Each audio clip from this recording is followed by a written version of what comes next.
Good morning, everybody. It's Dr. Toger, your friendly neighborhood colorectal surgeon. And many of you who know me or follow me know that last week I was invited to give a speech in Orlando. Or if you didn't know, I'm telling you, okay, I went to Orlando last week.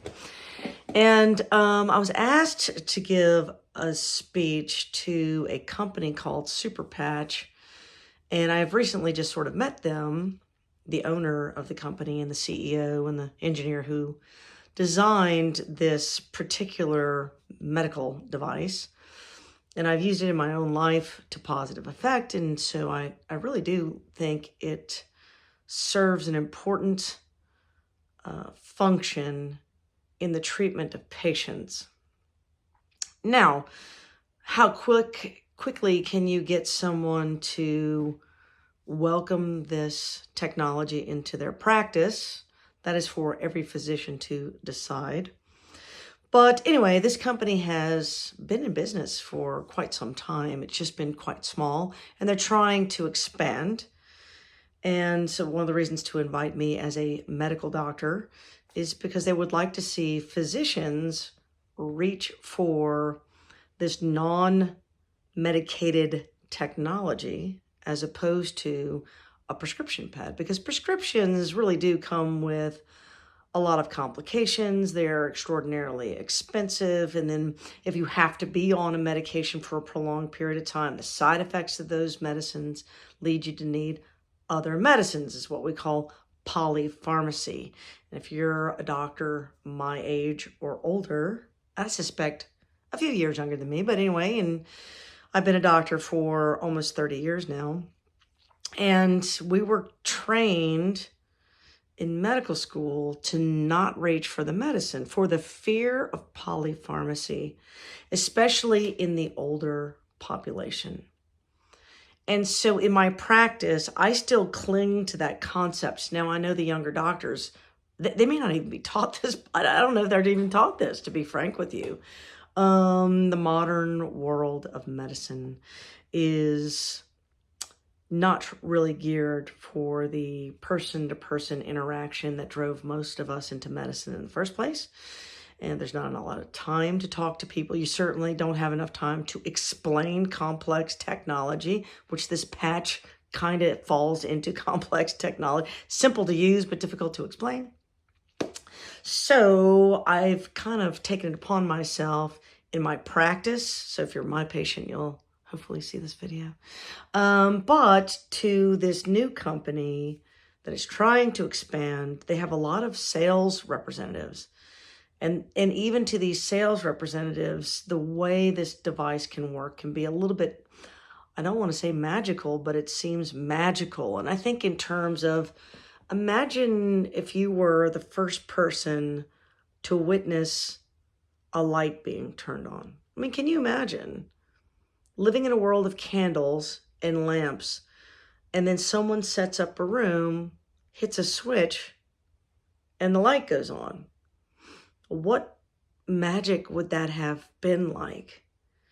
In my life as a surgeon, there have been several revolutionary approaches to surgery that were initially not well accepted because they were seen as, magical. It's like that's too weird to deploy in the care of patients. So as a surgeon, that would be laparoscopic surgery. When laparoscopic surgery first came out, the doctors who were performing it initially they were French. It's one of those things. French gave us wine and cheese, and they gave us laparoscopy. How? They're so laissez-faire. But anyway, it was a brilliant, brilliant concept. Why make a big incision? If I've got a TV camera and a couple small instruments, why can't I just try to do it that way? And that was seen as almost irresponsible. In fact, when I was in my residency training, there were certain cases you would never, ever, ever do that way. Like an appendectomy. You would never do an appendectomy that way. Are you kidding? That's like heresy. So would removing someone's colon like that, or a segment of their liver, or cancer, or a uterus. Like, you would never do those things. Didn't even make any sense. The gallbladder was the only thing at that time that kind of made sense because the gallbladder is a collapsible thing. It comes out through a hole just as big as the port. Well, so does an appendix. But anyway, it took a long time before laparoscopic surgery became sort of the standard of care. And then enter robotics. Initially, it was verboten to use robotics for colon surgery. They had to have this huge, especially in cancer. There was an enormous study that was going on. I trained at one of the few places in America that had a robot. And it was pretty much deemed not for us. That was supposed to be for urologists only, because it can only focus on one part of the body. It's too clunky to move around the abdomen, colon surgery, and you had to be everywhere. And so we got to play on the device, but we did not get to operate on patients with a robot. Well, everything I do now is with a robot. I specialize in robotic surgery. So, and I tell this story because I feel like this technology kind of falls into this same frame of thinking where it is so simple to the patient. The science is rather complex and how it works is so complex, but the safety profile and the simplicity to the patient makes it such that it really should be the first place people go. Okay, so I say all these things because since I gave my talk last week, and the speech was on, I was asked to present the concept of homeostasis, because that is how these devices work. They return the body to homeostasis. So a lot of people don't know what that word means. And so, Dr. Anna, can you put that into terms that the regular guy on the street could understand? And as soon as that speech is available, I'll share it to my social media and my website and stuff. And then I was asked to re-give that speech in a longer format tomorrow night, actually. And that, I think, is going to be recorded. And if I'm allowed a copy of that, Terry St. Amand, I know you're listening.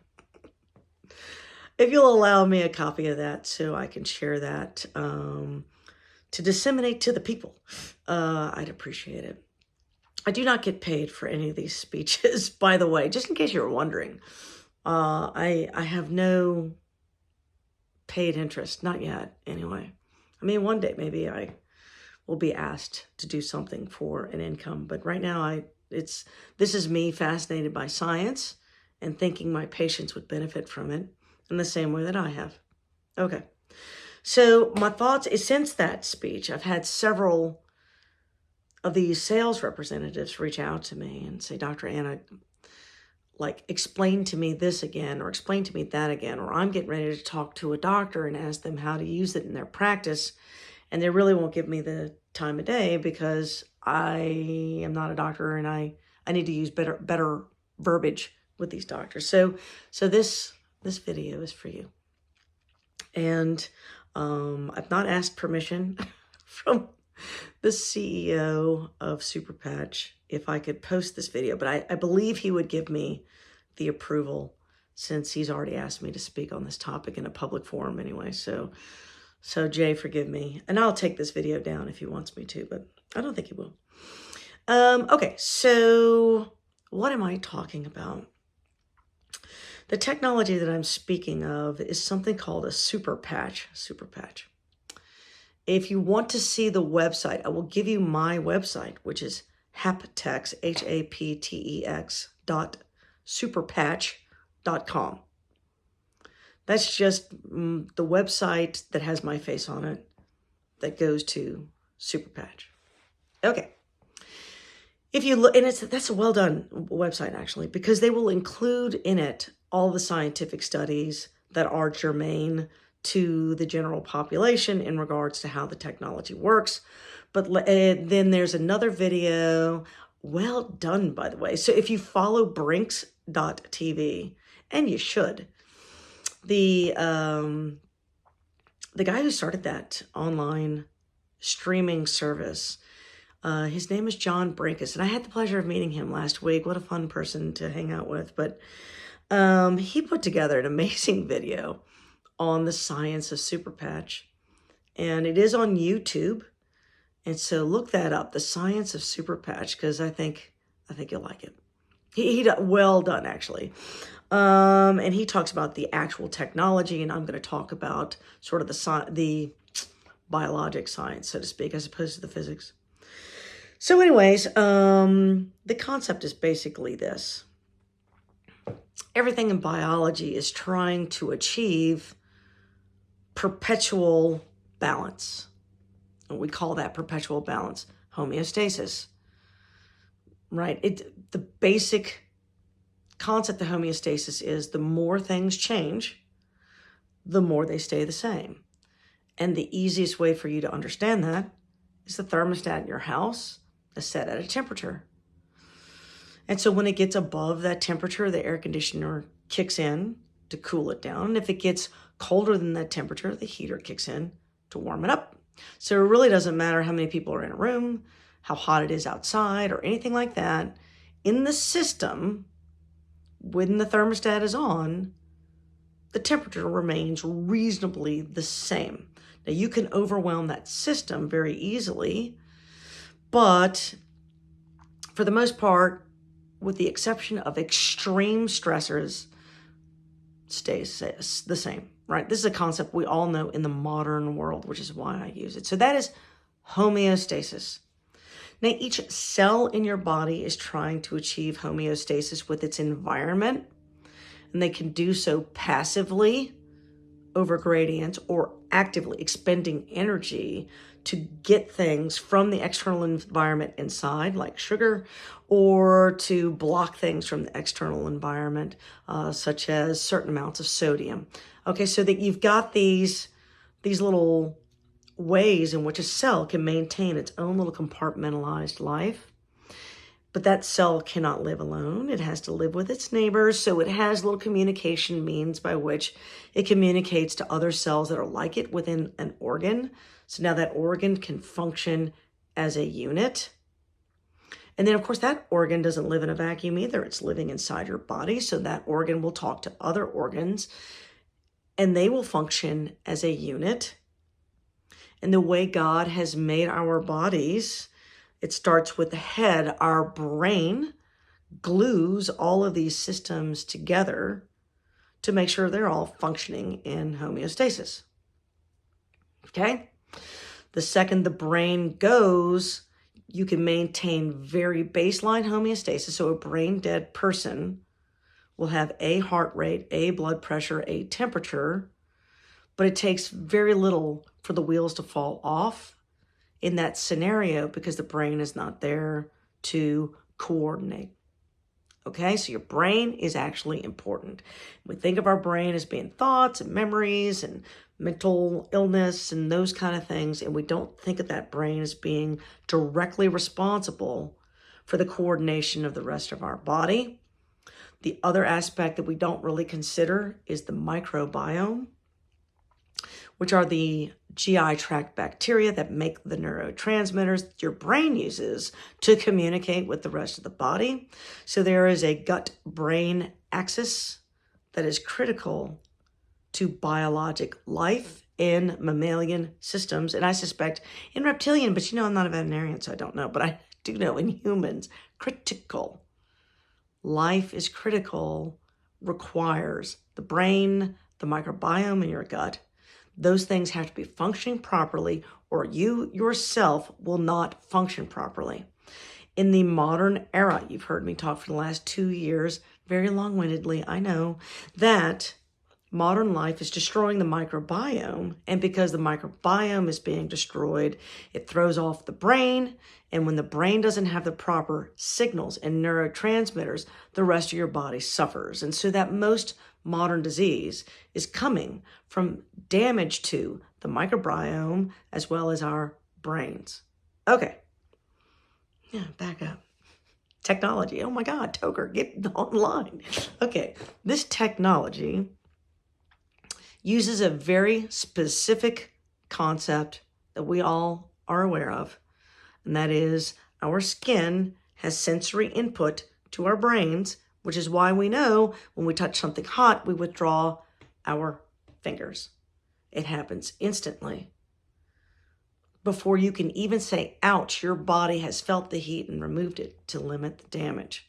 Okay, our skin has this capability. Okay. So if negative signals can go from the skin to your brain and create a reaction and a feedback loop, then positive signals can go from your skin to your brain to calm things back to baseline.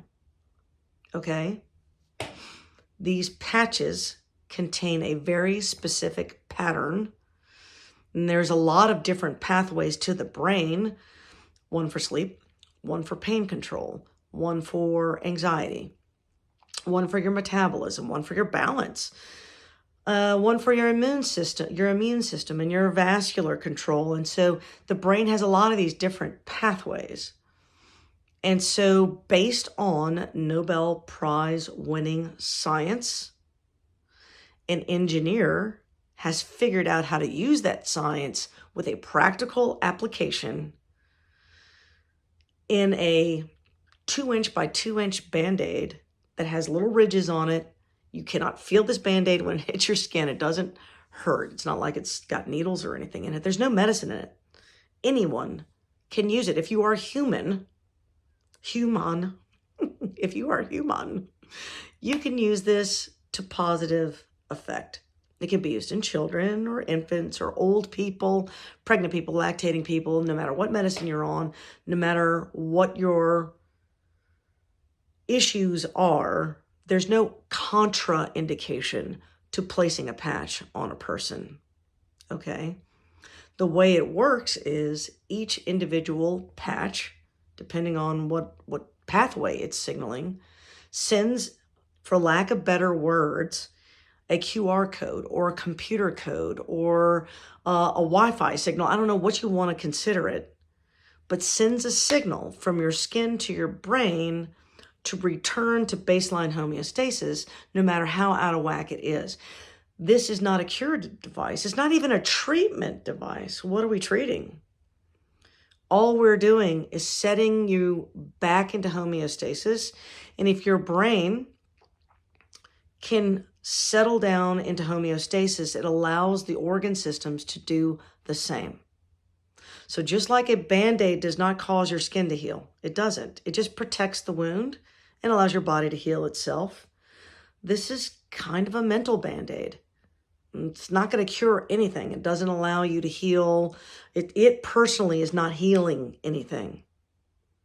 But it protects that pathway by keeping it in line and allows your body, if it's capable of healing, to proceed to that end goal. Okay, so in other words, if you have anxiety and you put on one of these peace patches, it doesn't take long before you realize you're really not anxious anymore. Now, take off the patch, your anxiety returns. This is why this is not a cure. But for the time that is on your body, your brain signal that says craziness and anxiety calms down. You don't need that. You're not being chased by a dinosaur right now. You can calm down. It's okay. The Viking hordes are not after you. And sure enough, you kind of do calm down. It helps you regain your own faculties, for lack of better words. I don't know if I've explained that properly, but that's the whole point of this video. So, super patch, I think it's valuable in the medical world as the first place to go. Diet, nutrition. This is in the physical therapy category, believe it or not. It's physical therapy before we reach for medications and surgeries.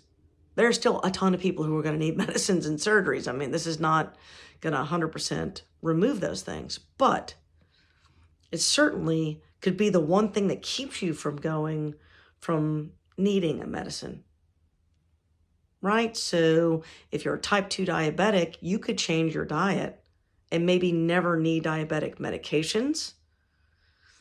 So if you're anxious, you can do meditation and stretching and infrared sauna and a peace patch, and you may not ever need medications for the anxiety. That would be the whole hope.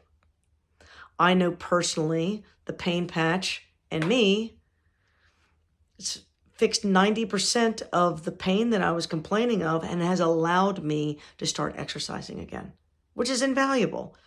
Did it remove 100% of the pain? No. If I take the patch off, does it hurt? Yeah. Didn't cure anything. But I can wear it when I'm exercising and exercise. Whereas before, I was just hurting. Nothing would make that pain worse. And I sat on the couch and the pain got worse and worse because I wasn't moving. Right? So that is how I have found it in my own personal life. I would like to use the pain function, the stress function, the balance function, and then the immunity function in my own patients to improve their recovery after surgery. So if you're interested in that concept, follow me. I mean, you know, I am happy to give speeches on this particular topic because I find it fascinating. All right. Very long-winded. I hope y'all don't mind. But anyway, have a good Sunday. And I will post videos as soon as I can.